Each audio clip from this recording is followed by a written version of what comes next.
पढ़ना मुश्किल हो जाता है। बाबा साहब के जीवन को अगर देखें तो उनका जीवन जटिलताओं से भरा हुआ था और जिस जटिलताओं को लेकर प्रोफेसर विलक्षण रविदास लड़ते रहे, दोनों के बीच हम एक समानता पाते।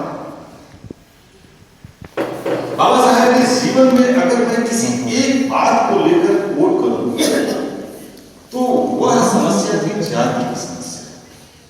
और बाबा साहब को अगर जानना हो तो मुझे लगता है कि एनिहिलेशन ऑफ कास्ट को पढ़ना बहुत जरूरी है। जाति का विनाश। आप धर्म बदल सकते हैं, राज्य और देश बदल सकते हैं, लेकिन आपके अंदर से जाति का कीड़ा नहीं बदल सकता। और जब तक आप अपनी जाति को नष्ट नहीं करते तब तक आप अम्बेडकरवादी नहीं हो सकते। अम्बेडकरवादी होने का मतलब जिसका परिनिर्वाण दिवस हम मना रहे हैं, श्रद्धा का श्राद्ध करते नजर आते हैं।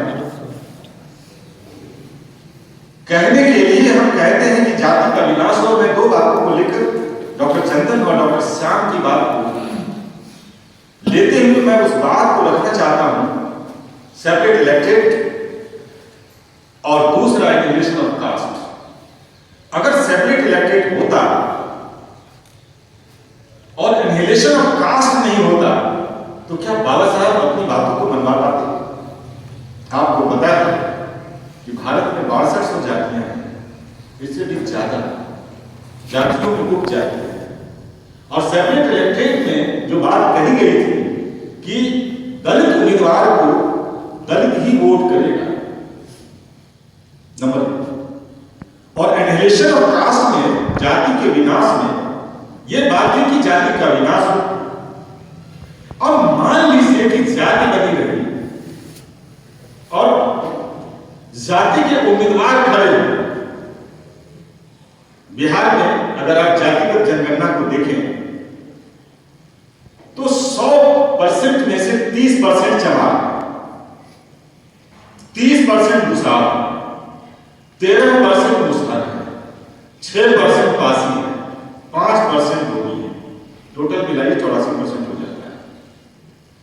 अब एनिहिलेशन ऑफ कास्ट नहीं होता और बाबा साहब का सेपरेट इलेक्टेड अगर लागू भी हो जाए, मान लीजिए पूरा फैक्ट नहीं होता और जाति बनी रहती, तो इसी समाज में या तो चमार खरीद के जाते या तो भूसार खरीद के जाते, बहुत होता तो भूसार खरीद के जाते।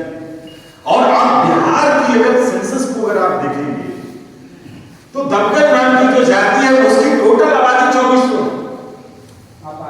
अब आप सोचिए, एक तरफ लगभग 49 लाख चमार हैं, 49 लाख भूसार और उसमें 2000 की आबादी वाली जाति सेपरेट इलेक्टेड में जीत पाती क्या?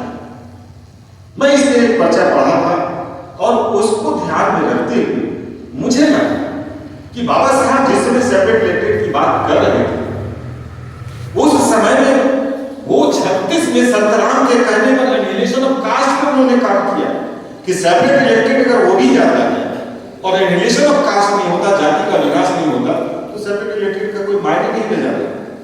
आजादी के 75 साल हो गए, 66वां परिनिर्वाण दिवस मना रहे हैं।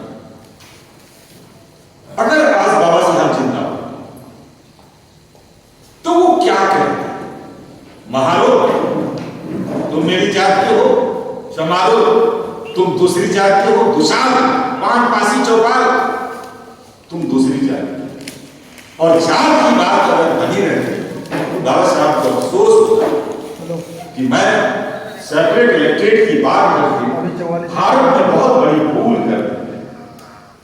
मकसद क्या है? हमारा मकसद क्या होना चाहिए? जो अम्बेडकरवादी है, जो भीमवादी है, उसका मकसद क्या होना चाहिए? कास्ट शिक्षित मनुष्य संगठित संघर्ष कर। ये सब हो रहा है। महात्मा बुद्ध, संत कबीर, संत रविदास से लेकर महात्मा ज्योतिबा फुले तक वो बात कर रहे थे गुलामगिरी की कि हम किसके गुलाम हैं? हम अपनी जाति के गुलाम हैं। और जब तक आप अपनी जाति के गुलाम रहेंगे आप बाबा साहब से धोखा करते रहेंगे।